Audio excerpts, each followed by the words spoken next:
One of those things is the business model canvas, right? The real purpose is to have that common language within the team. It's a simple framework, right? Everybody understands these 9 building blocks, whether it's the lady at the reception or the CEO, everybody will get it, these 9 building blocks. Really, everybody will. So immediately you can have a common language with everyone within the organization. It's simple, it's visual, it's just one-page overview, and that will really help you to get that. As a side step, I'm going to go into a bit of the financial parts here as well, because there were a couple of questions around that. Have you actually been using it for your ideas already? Been fully? Yeah? We did. Was it easy? Was it difficult? Easy. Easy? Did you do it right then? Because normally I hear it's difficult, so that's interesting. And you have a lot of options probably. The structure is easy. The structure is easy, but using it.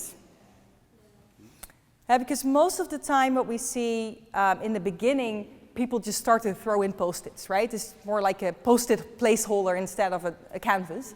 And so they just throw in a lot of post-its. But then the real thing starts like, hey, what are the connections between all the building blocks? Because for me, that's the most important part.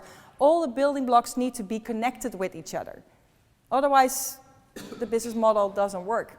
The first thing I always check when someone gives me their business model, I always check what I call the golden triangle: customer, value proposition, revenue stream. That's what I really need to understand, and I need to be able to connect all the post-its in this triangle with each other.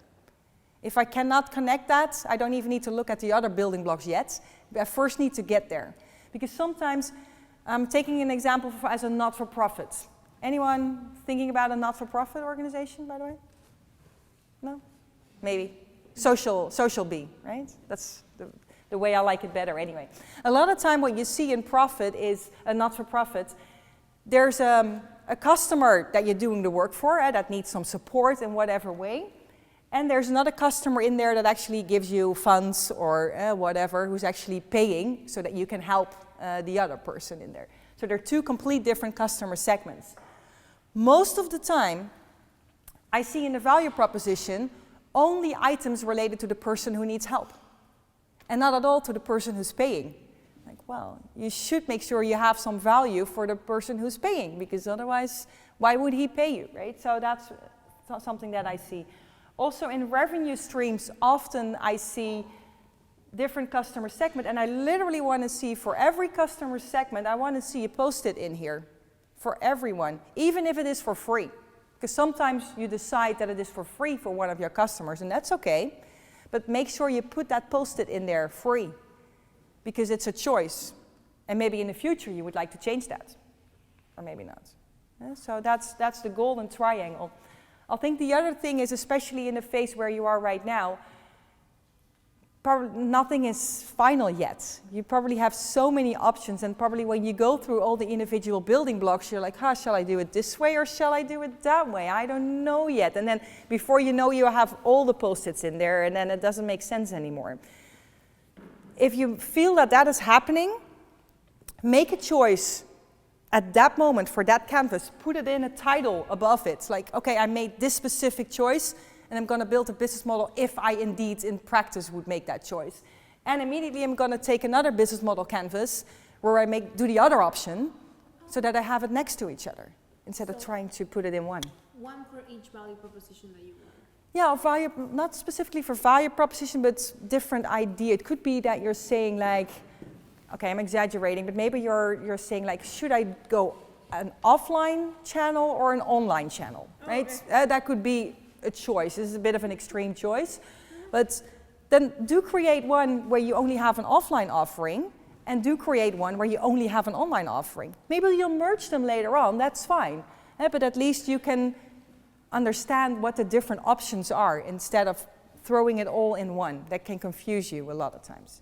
Also, if you need to explain it to someone else, they will be confused probably. So, does that help? Yeah? Numbers, right? Especially if you've done a couple of those options, so you put them out there, do numbers on this high level, on the business model level. That's the first step. Start over here, customer segments. Start with, okay, this is one of my customer segments. What is the total market size anyway? If you say women in the US between 25 and 35, for example, that's your customer segments. How many women in the US between 25 and 35 are there? That's question one. That's your market size. It's probably relatively easy to sort of more or less get a number for that, right? And then the difficult question pops in, what could be my market share? Like, what is the percentage that I expect that I can have? Is it 1%, 20%, 80%? It all depends, right? Sometimes, I recently saw it like it's with dogs, like how many dogs are out there in the US. So that's a number you can find. So what's the total market size? And what is your first guess? And it's a guess, it's absolutely an assumption, but what's your first guess? This can be my potential market share. So those are the numbers that I put in here. Then you go to the revenue stream, and it's really price times quantity, right? So if you already know market size and market share, you know how many customers, how many people will actually be your customer, and do they buy something from you every week, once a year, once a month? How often do they actually do a transaction with you? And what is the price per transaction? That's simple. It's really simple. It's right? Yeah? When you evaluate that, let's say you have a recurring sort of business. Yep. To evaluate the market size in terms of money, do you do like an annual or just per one sale? Or how do you? Annual. I would always do it annual. And important indeed, especially at a growth stage as a startup, because you don't start with your ideal size. Typically, I look at a business model, okay, what if it's really up and running, right? So maybe 2 years out, something like that, okay, 2, 3 years out, this is what I sort of expect. And then later on, you can calculate it back to, okay, year one, it would mean we will only have 1% instead of the 5% or 10% that I anticipate in 2 years. So, and the price might be lower, so then you start to play with that. So it's the total money that in a year will pay you per year times the amount of people you're... Yeah, so really keep it at that high level, because if you go into more details, it will only be more assumptions. Because the only thing that I know is true about financial planning is that it's never right. Now, I've never ever in my whole life seen any financial budget that turned out to be correct. Never.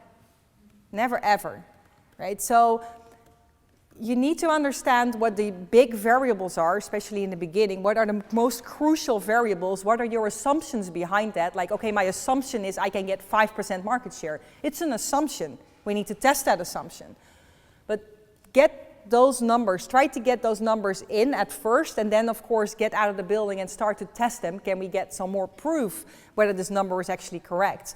Or if we say, well, the subscription fee is 100, well, we can put it in there. Can we test that as well, right? Can we get some more proof that 100 is indeed a good number, yes or no?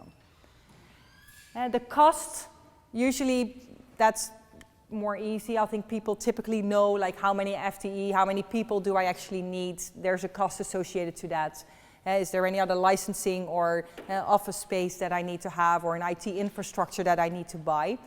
Typically people know what the costs are for that, so those are the cost elements. But another example of a startup was in Estonia, was supporting a startup there. He came up with a lamp and was okay, if that's your idea. And he said he would sell it in shops, resellers. I asked him the question, how much money would you like to make? 2,000 euros a month. Okay, fair, you're a startup, right, in Estonia, 2,000 euros a month will work. So that's in there as cost. What's the purchase price of a lamp? 20 euros, okay, 20 euros. You're doing it through a reseller, so you probably need to pay him some money, right, of this 20 euros. How much will you give him? 5 euros, okay, so that's in your cost element, 5 euros. How much money do you actually need to create the lamp? The material that you actually need was about 10 euros or so, okay. So I asked the question, how many lamps do you need to produce to get 2,000 euro salary, right? And he looked at it and he was like, that's not possible. I cannot produce that many lamps. And it's like, okay, well then this model won't work, but I'm convinced there are other models. Maybe we need to do the production in a different way. Maybe we need to do 3D printing. Maybe we need to choose a different channel, right? We can still work with your product. There's still options, right? But he was working on it for months. No one ever asked that simple question about the numbers. And I think most people are afraid of numbers, and that's what I see in practice a lot. But don't be afraid. Put those high-level numbers out there. Get a feeling for it. I've also even had with the large corporates, we came up with an amazing idea. We were all in love with it, including myself. It's dangerous being in love with an idea, but okay, we were all in love with it. And then I said, let's add the numbers. So exactly as I just said, market size, market share, price times quantity, what are the costs, put them out there. We couldn't create a profit, not even with our Post-its. We couldn't get it profitable. And we love the idea. So if you cannot even show the money on paper, you will not be able to show it in real life, right? There needs to be something changed in the model, otherwise it won't work. So just do it now and then.